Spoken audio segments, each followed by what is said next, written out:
आज का जो प्रेस स्टेटमेंट है उसकी कुछ अहम वक्फ इमलाक के ताल्लुक़ से जो हालात इस वक्त तेलंगाना स्टेट वक्फ बोर्ड में चल रहे हैं, उसी सिलसिले में मैं ये प्रेस को मुखातिब कर रहा हूँ। मैं मलकाजगिरी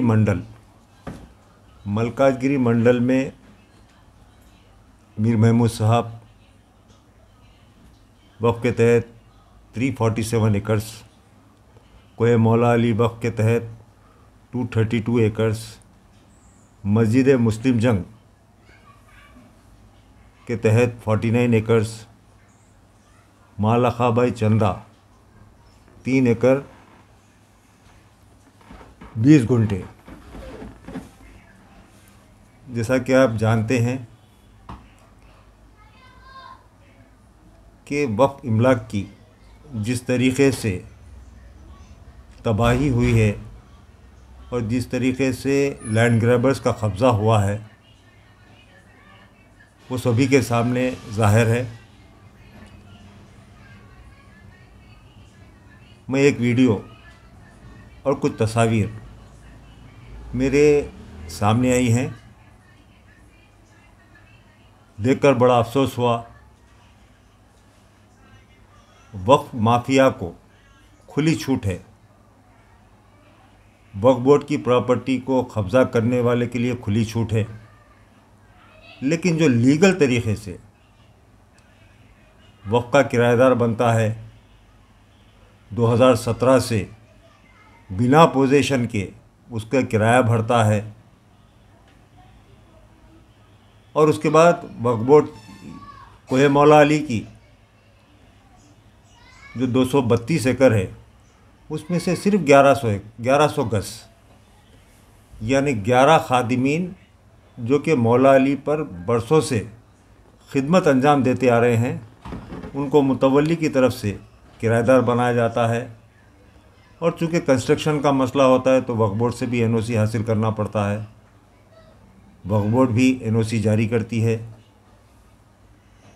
वो बुलडोज़र लगाकर, जेसीबी लगाकर जब अपनी ज़मीन को साफ़ सफाई करते हैं, उस मौके पर देखकर बड़ा अफसोस हुआ कि हमारे इंचार्ज सीईओ साहब ख्वाजा मोइनुद्दीन साहब वो पहुंच जाते हैं और पब्लिक के नुमाइंदे जो पब्लिक का भला करना चाहिए और पब्लिक के लिए उनको सामने आना चाहिए, और पब्लिक यानी खाबिज़दारों की तरफ से वो सामने आते हैं और जिनको लीगल तरीक़े से किराए पर दिया जाता है उनको ये कहा जाता है, बड़ी गंदी ज़बान जो मेरे सामने आई है, मैं देखा हूँ, गंदी ज़बान इस्तेमाल करते हुए, यानी वो अल्फाज मैं दोहरा नहीं सकता, यानी फोड़ दूँगा अगर कोई यहाँ पर एक ईंट भी लगाएगा।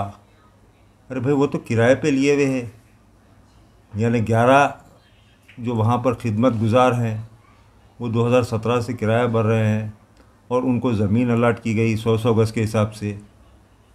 तो वक्फ बोर्ड पर ऐसा दिख रहा है कि वक्फ बोर्ड का राज नहीं है, हुकूमत का राज नहीं है, बल्कि सियासी लीडरों का राज चल रहा है। बड़े दुख की बात है।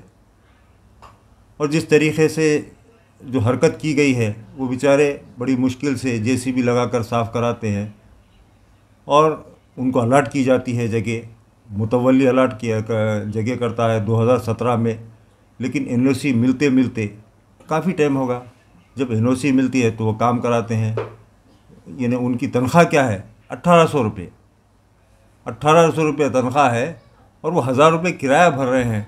क्यों? कि भाई कुछ हमारे बीवी बच्चे अफराद ख़ानदान के लिए रहने का ठिकाना हो जाए, और उनको जिस बेइज्जती से बस यहाँ पर काम नहीं करना, हम दूसरी जगह बताएंगे।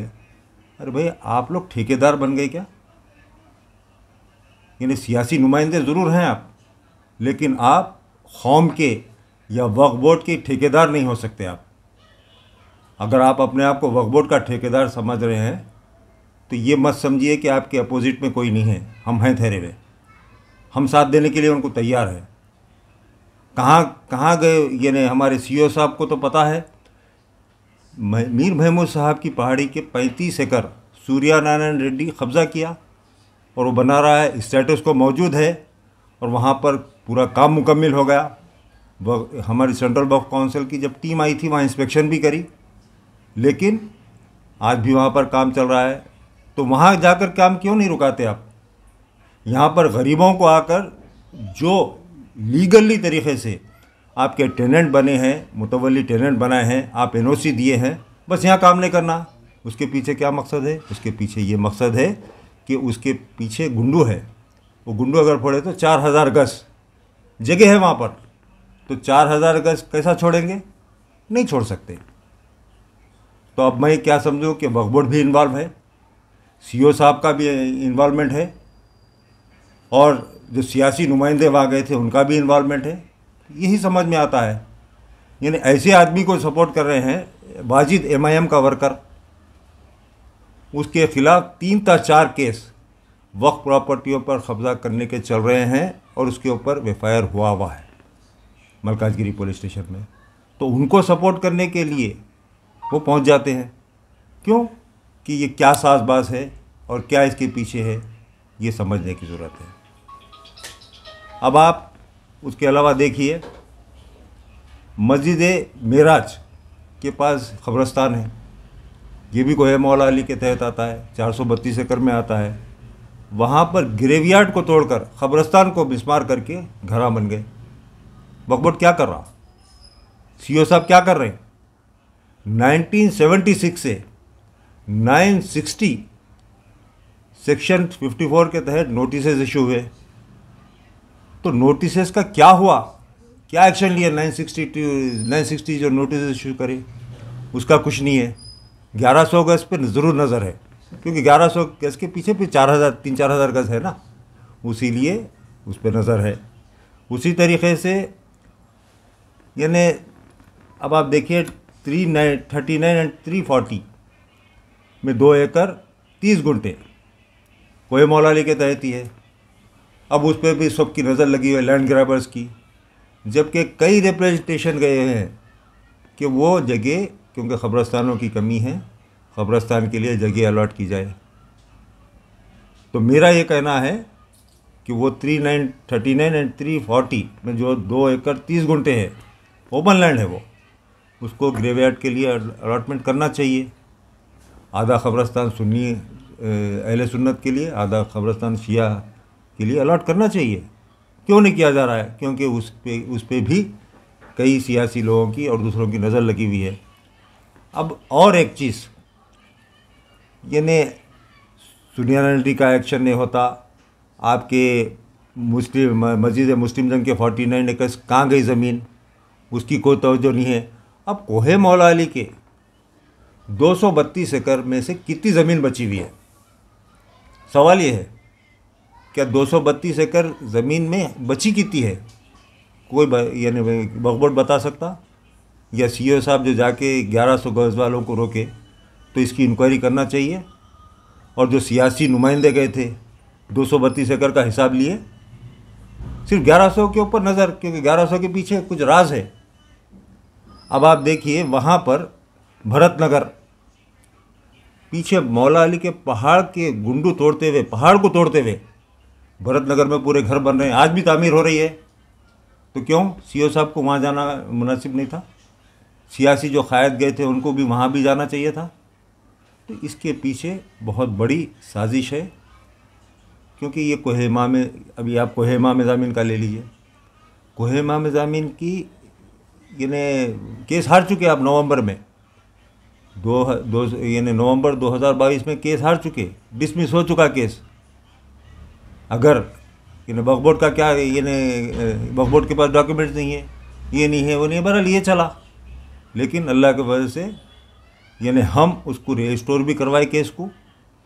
उसके बाद स्टेटस को है, अभी भी वहाँ काम चल रहा है, क्या कर रहे हैं आप जाके? कुछ नहीं।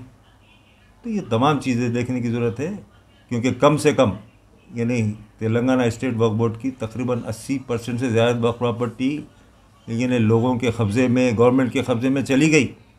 अब जो बची कुची ज़मीन है उसको भी अगर आप नहीं बचाएंगे और उसका भी समझो आप ये नहीं इंक्रोचमेंट से नहीं छुड़ाएंगे और खाबिजदारों का साथ देंगे, वक्फ माफिया का साथ देंगे, तो ये बहुत बुरा होगा। और मैं काउंसिल मेंबर के हैसियत से काफ़ी चीज़ों में दखल, लोगों का सवाल है काउंसिल मेंबर थे क्या किए, मैं तो बहुत कुछ किया, बहुत सारी जगहों को रुकाया और बहुत सारे मामलात में गया, लेकिन वक्फ काउंसिल मेंबर की हैसियत से मेरा अकेले का फ़र्ज़ नहीं बनता है, बल्कि हर मुसलमान का अवलीन फरीज़ा है कि वो वक्फ इमलाक का तहफ़्फ़ुज़ करे। आज जिस तरीके से 11 टेनेंट जो खादिमीन हैं, समझो आप बरसों से खिदमत दे रहे हैं, यानी मौला अली में खिदमत करते आ रहे हैं, यानी लीगल तरीके से, जबकि उनको पोजीशन नहीं है, उनको ठिकाना नहीं मिला, लेकिन 2017 से किराया भर रहे हैं उन लोग पाबंदी से। आखिर क्या वजह थी इनको 2017 से जो है ना इन लोग को परमिशन नहीं मिला था जो तामीरी वर्क शुरू करने के लिए? आज 2023 में तामीरी काम शुरू करने की वजह क्या थी? वही तो बता रहा हूँ मैं, 2017 में मुतवल्ली उनको किराएदार बना दिए, लेकिन कोई भी चीज़ तामीर करना होता है, कंस्ट्रक्शन, तो विदाउट वक्फ बोर्ड के एनओसी के आप नहीं कर सकते। अभी इस वक्त एनओसी मिली उन लोग को? एनओसी मिल गई उनको। फिर क्या वजह थी इन लोग को जो रुकवाने के लिए? कौन पॉलिटिशियंस थे जो इनको रुकवाने के लिए? अरे भाई देखिए, आप कौन पॉलिटिशियन क्या थे, आपके शिया एमएलसी साहब वहाँ गए थे, कल के आप पिक्चर्स आए हैं व्हाट्सएप ग्रुप में भी दिखे हैं, शिया एमएलसी साहब गए थे और ख्वाजा मोहिउद्दीन साहब गए थे, और जिस तरीके की अल्फाज इस्तेमाल करे हुए वो भी मेरे पास है रिकॉर्ड। सरासर अभी इल्ज़ाम लगाया जा रहा है कि एमएलसी साहब जो है ना वहाँ पर तामीरी काम रुकवाए हैं। बिल्कुल रुकवाए हैं, वहाँ पर जाकर वल्गर देखिए आप, बिल्कुल रुकाए हैं।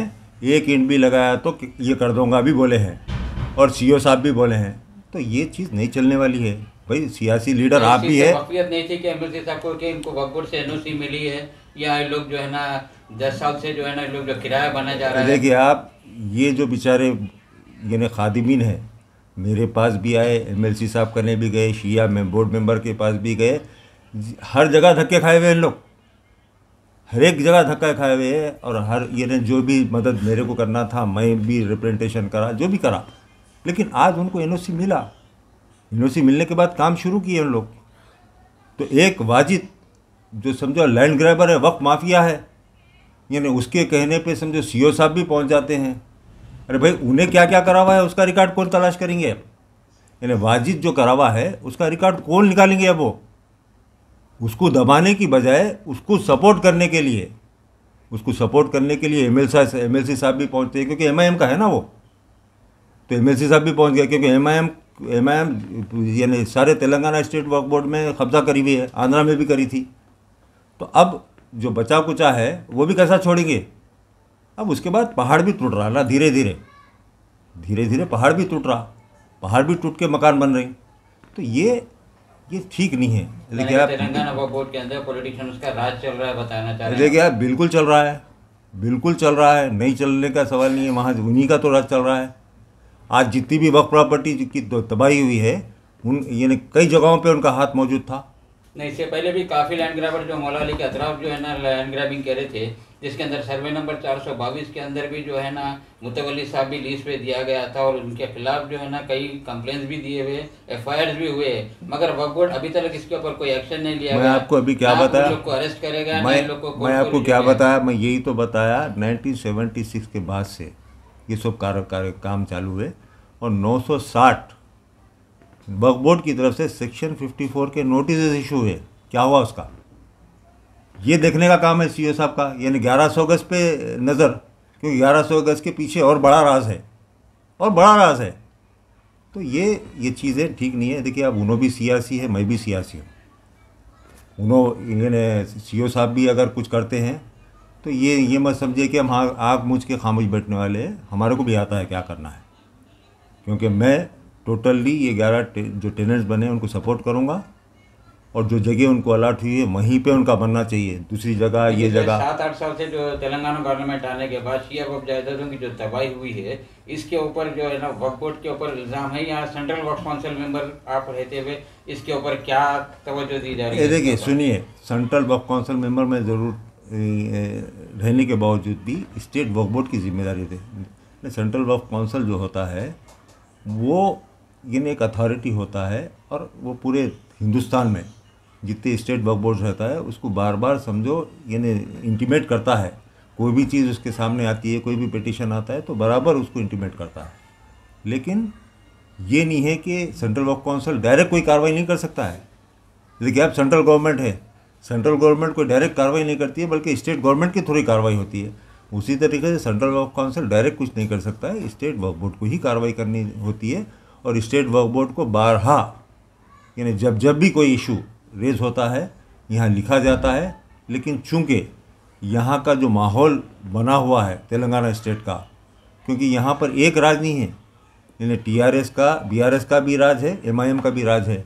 ये दोनों का राज मिलकर आप देख लीजिए, यानी कोहिमा में जामिल में किसका हाथ था, आपके मलका यानी सूर्यनारायण रेड्डी में टीआरएस के एमएलए का हाथ है। तो उसी तरीके से आप अगर गाजुला रामावरम चले जाएंगे, कोहे नाले मुबारक की जो वक्फ प्रॉपर्टी है, तो वहाँ पर टीआरएस के एमएलए का हाथ है। तो टीआरएस और एमआईएम कोलाइड होकर ये पूरे काम कर रहे हैं। इससे पहले कांग्रेस और एमआईएम कोलाइड होकर काम करते थे। तो देखिए अब वक्फ प्रॉपर्टी की तबाही के जिम्मेदार हुकूमत के साथ साथ एमआईएम भी बराबर की रही है।